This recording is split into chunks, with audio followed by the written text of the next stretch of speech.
स्त्री की रचना में ऐसा क्या हुआ जिसे सुनकर देवता भी हैरान हो गए।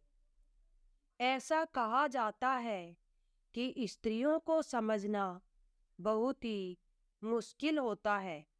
आज तक कोई भी स्त्रियों को समझ नहीं पाया।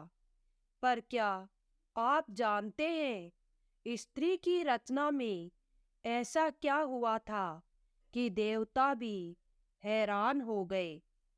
आपको जानकर आश्चर्य होगा कि जब स्त्री की रचना हो रही थी तब भगवान बहुत ही फुर्सत से रचना कर रहे थे और स्त्री की रचना करते करते भगवान को इतना वक्त लग गया कि देवता भी भगवान से सवाल करने लगे कि हे भगवान, आपको सृष्टि की इस रचना में इतना ज़्यादा समय क्यों लग रहा है। दरअसल भगवान जब स्त्री की रचना कर रहे थे तब उन्हें पूरे 6 दिन हो चुके थे और उसके बाद भी रचना चल रही थी, अभी भी अधूरी थी, पूरी नहीं हुई थी।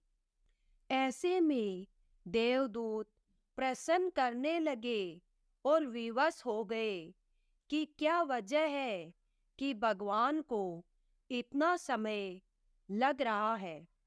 उन्होंने पूछा कि हे प्रभु, आपने 1 मिनट में पूरी दुनिया बना दी, लेकिन नारी को बनाने में इतना समय क्यों लग रहा है।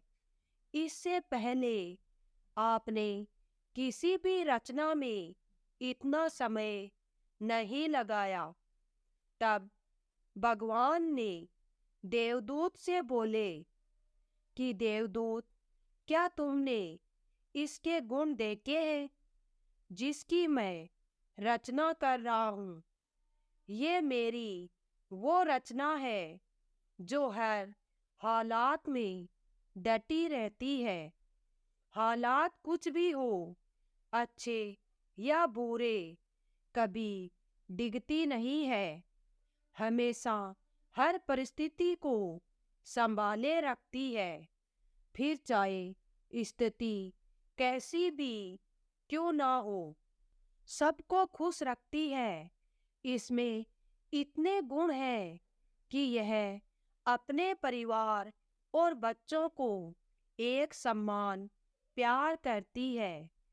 जिस स्त्री की रचना में इतना वक्त लग रहा है वह न केवल अपना ध्यान बल्कि बीमार रहने के बावजूद घंटों कार्य करने की क्षमता रखती है।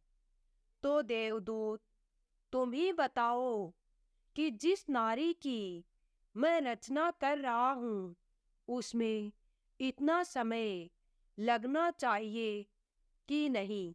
नारी में इतना प्रेम डाला है कि पूरी दुनिया का प्रेम एक तरफ हो जाए और नारी का प्रेम एक तरफ हो जाए, फिर भी नारी के प्रेम में कभी कमी नहीं आएगी।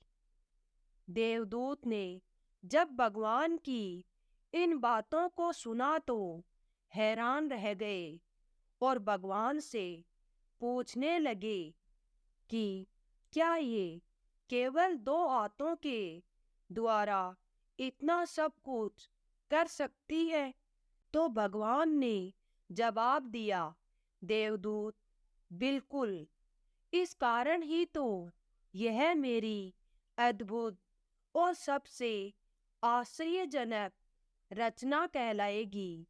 यह सब सुनने के बाद देवदूत पास जाकर भगवान की बनाई गई अधूरी रचना को जब हाथों से छुआ और जब उसके गाल पर हाथ लगाया तो देवदूत प्रभु से बोले, हे प्रभु, यह तो बहुत ही नाजुक है, ये कैसे इतना सब कुछ कर पाएगी?